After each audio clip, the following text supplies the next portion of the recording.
It's a great pleasure to welcome to the program this week Mr. Ismail Ould Cheikh Ahmed, United Nations Resident Humanitarian Coordinator. Sir, it's good to have you with us on the program. Thank you for having me. You are in Cairo attending the second humanitarian conference on Yemen, where the humanitarian situation is dire. What can you tell me about the situation there? What are the biggest challenges? Yes, frankly, I have to tell you that the situation is really becoming very, very difficult.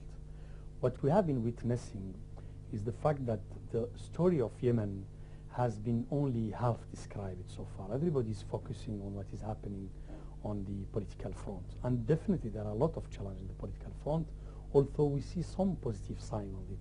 But everybody is thinking about that political front and forgetting that there is a silent and a very serious silent, deep humanitarian crisis happening.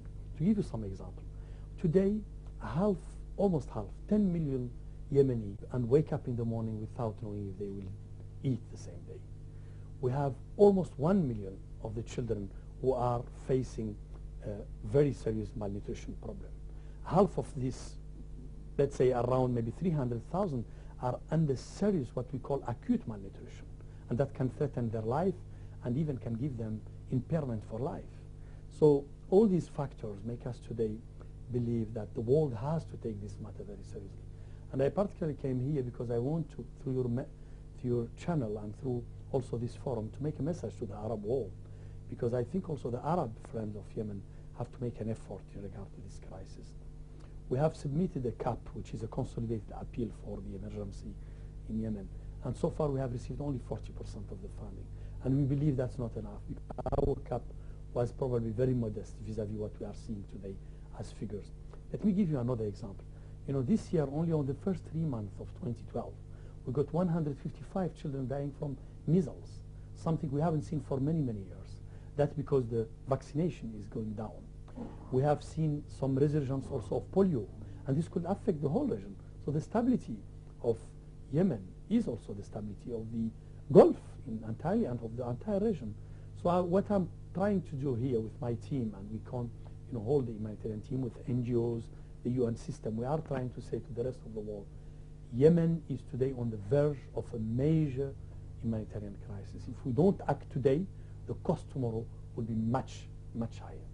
It is an acute humanitarian situation, the spread of disease, the food insecurity, but internal displacement is also on the increase. You touched a very good important.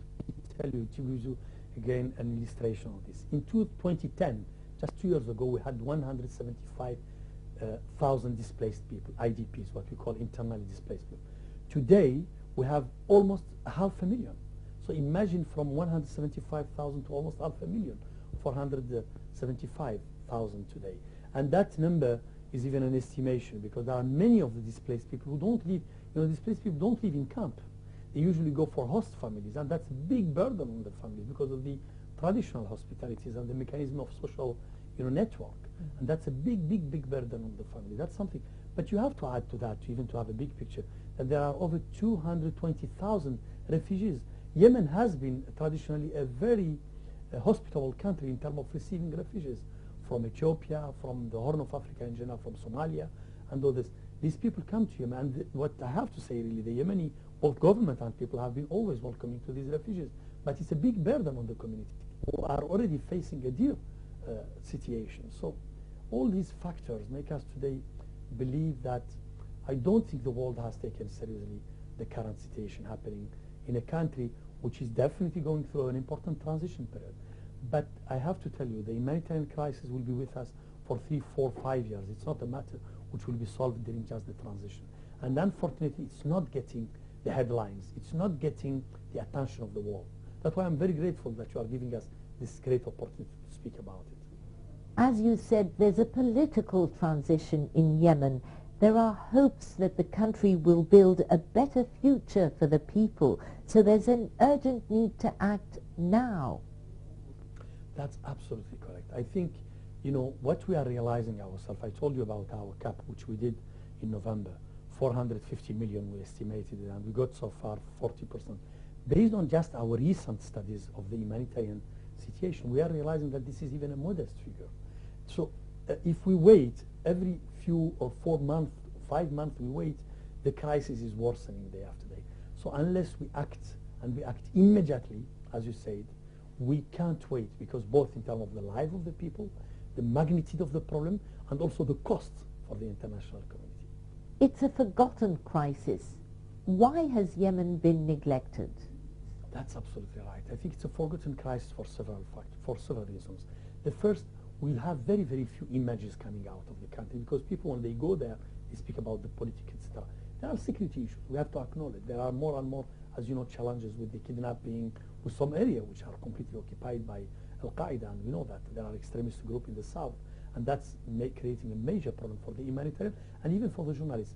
So we have very, very few images coming out, and you know, unfortunately, the world would like to see images to believe it, while we have been crying ourselves and screaming that there is a crisis. That, I think, is the second factor.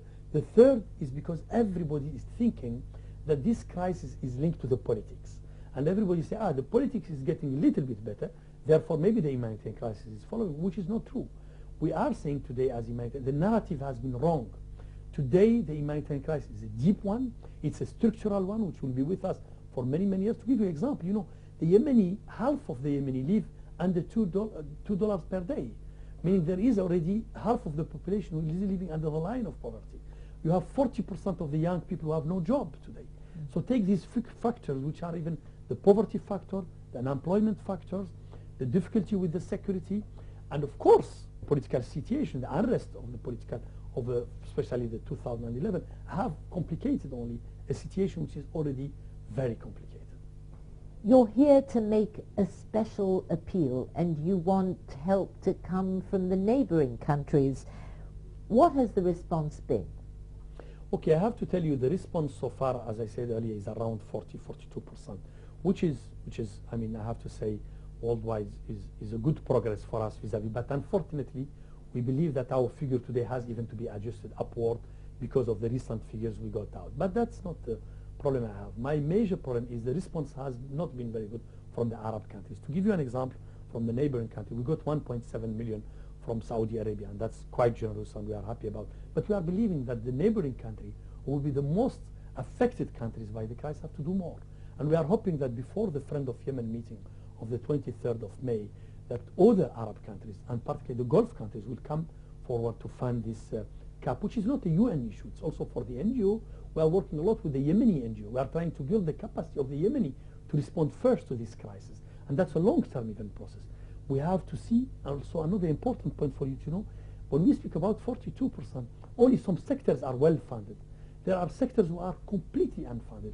Take education. Not a single penny received for education. And you know how education is important for the future of youth and for the stability of the country. We have water and sanitation, very critical in Yemen, which is at a very, very low of funding. We have protection, also very, very low. And so on. I mean, early recovery, which also brings the transition between emergency and long term, is also very badly funded. These are the sectors we are looking to have more balance. And if the, a cap is well funded in certain sectors or not, that could destabilize the country. And we are also looking at that, and I'm looking certainly at the Gulf countries who have been very generous to Yemen on bilateral level. But they need to realize that there is a humanitarian crisis. Through you, I would like really to make this plea to them.